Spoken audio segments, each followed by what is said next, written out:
The book 30 Years a Slave, From Bondage to Freedom, The Institution of Slavery as Seen on the Plantation and in the Home of the Planter, is available as a free PDF or as a free audiobook from Libra Vox.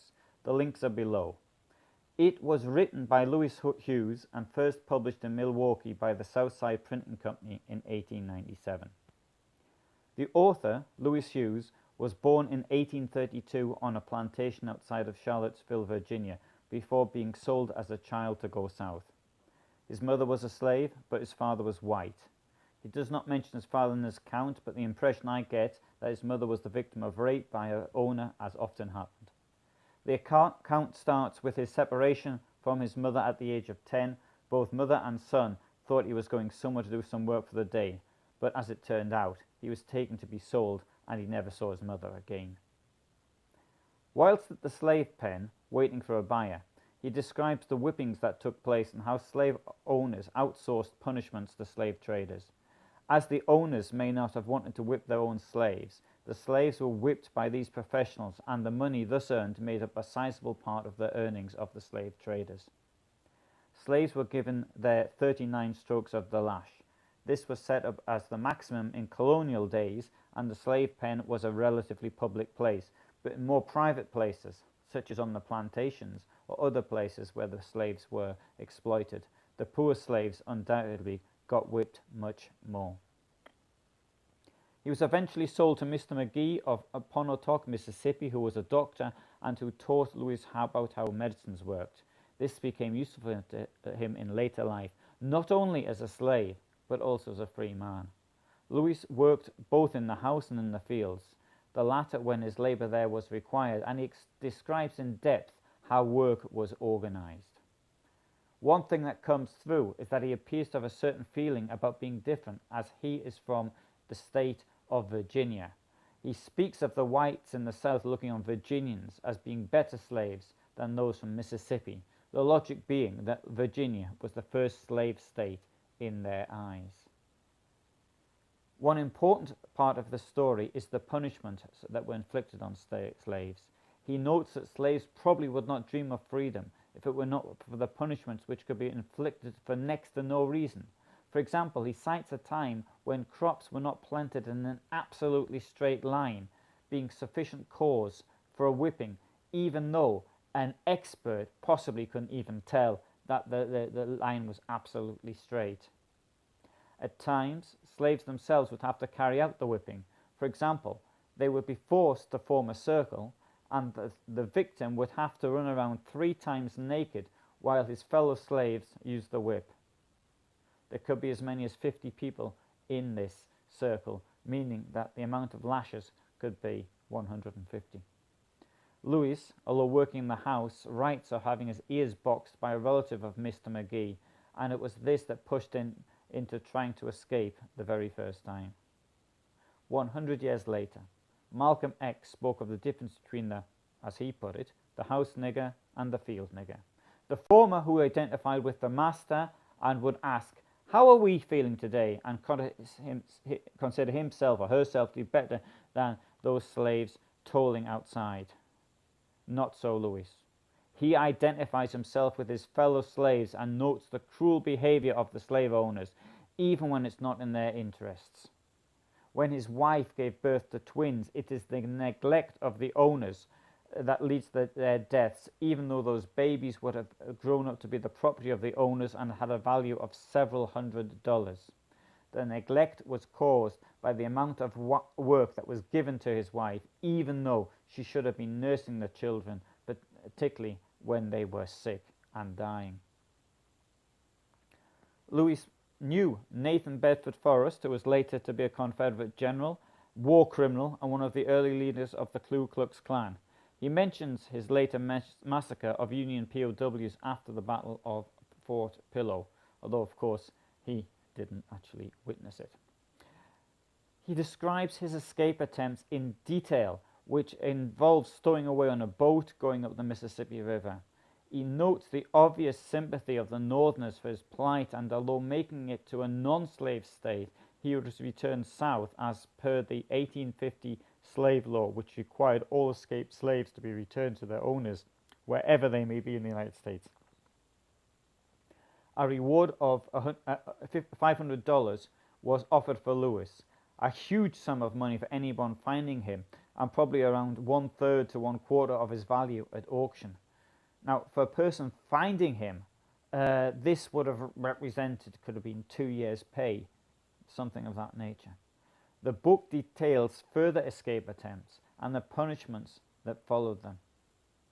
The plantation owners would go to church on Sundays, and on Sunday afternoons they would rent a preacher to come to the slaves. The preacher would emphasize those parts of the scriptures on slavery and what was the position of the black person in the world, to be subservient to whites. The exact parts of the scriptures are not mentioned by the author. Maybe we can have a look at them in another video sometime in the future. After an unsuccessful escape attempt, the owner curses the unfortunate would-be escapee, saying that she would go to hell for attempted theft of property. That is to say, the escaping slave had attempted to steal herself. It goes beyond belief to try and understand the mentality of these owners. Also, what is so hard for me personally to understand is how Louis managed to maintain his belief in the Christian religion and faith in God. Louis writes of the Civil War, how there was general support for it amongst the family where he lived, especially in the early successes of the Confederacy. However, it starts to go wrong when a member of the family, popular not only with the family of the slave owners, but also amongst the slaves. He was killed in action. He died for his country, lamented a member of the family, but Louis pointed out that he did not die for his country, but for rather continuing slavery. Nonetheless, Mr. McGee clearly believed the Confederacy could win the war, and in 1864 decided to buy an island where he would mine salt. Now, on the face of it, this isn't such a bad idea at all, because I actually checked this and found out that salt was in very short supply in the Confederacy due to the Union control of much of the Gulf of Mexico. So that would have been a pretty astute business decision had it worked out. However, he died in January 1865, and this put an end to the business. He hadn't actually passed on his plans to any others in his family, and the family quizzed Louis about the details of the business plan. Obviously, Mr. McGee hadn't shared those with Louis, so he was unable to actually tell them much about him. Nonetheless, Louis went in business for himself when he was still a slave, and his partner was a free man who bought tobacco out of state, and then Louis broke it up into smaller packets and sold it. And he had the good sense not to get stuck with Confederate dollars, but realizing that they would be useless before the end of the war. He was eventually freed thanks to the intervention of Union soldiers, and this happened sometime after the end of the war and the Proclamation of Freedom. He then made his way north, where he eventually went into business. The photograph on the original edition of his book showed a rather refined-looking gentleman at the 19th century, and no one would have guessed that he'd spent the 33 years of his life as a slave. Now, as a summary, I'm going to add why I chose this moment to actually to do this. Now, I've read lots of slave narratives, and I had in the past sort of considered actually sticking something up on the internet and maybe opening up to discussions with other people who may have read the book or just interested in a quick summary of it. Now, this month, this is still December 2017, and although this may be well in the past by the time you're seeing that, maybe Donald Trump will no longer be president by the time you actually hear that. Now, in December of 2017, this month, there was a special election in Alabama in which the Republican candidate Roy Moore talked of America being great at the times when there was slavery because families stayed together. Of the approximately 650,000 slaves who were sold from one state to another in the 19th century in the United States, approximately 1/4 were married and in their first marriage, and that marriage was broken up by one of the partners being sold, and 1/2 of them involved children being separated from the parents. One of whom was Louis Hughes. So 3/4 of sales involved families being broken up. Now, Louis Hughes never found his mother again. She was, after all, in Virginia the last time he saw her. There was no chance he could find her. He wouldn't even know what her surname was if she had been sold on herself. Very few slaves did find members of their family, but Louis did find his brother due to an absolutely amazing coincidence. I'm not going to tell you what it was, you'll have to read the book. But such coincidence must have been like winning the lottery. There was no central database to consult, and in any case, most slaves could not read or write. So, well, not most, it was extremely rare for a slave to be able to read or write. In the book 12 Years a Slave, you've got Solomon Northrop. He could read or write, but he was kidnapped and sold into slavery, but he was born a free man. He lived the first 30-something years of his life in freedom. So he knew how to read and write. But even in those days, I mean, certainly most white people wouldn't have been able to read or write either, just sort of educated people could do that. So the chance of finding your family members wasn't much better than zero. And I think in my own case it was a disgust at Roy Moore's comment that encouraged me to do this short video, and I apologize for bringing modern day politics into something like this, but I'm sure you can understand my reasoning and thinking behind it.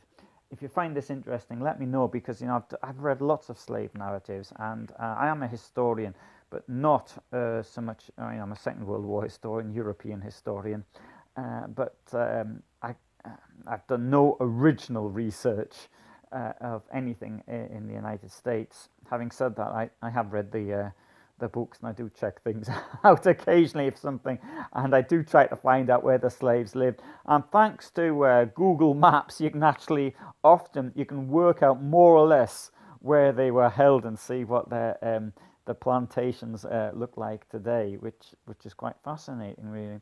I'm going to actually talk about 12 Years a Slave as well. You may have seen the wonderful film by Steve McQueen from 2013, and the book is absolutely outstanding as well.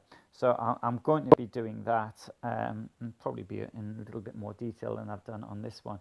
But Louis Hughes, really absolutely recommend it, and you can get the audio book. You can have it on in the car or whatever you're doing something else. It's really, I mean, I couldn't put it down. Okay, I listened to it in the car, but I couldn't. It was such really a wonderful book. Thank you.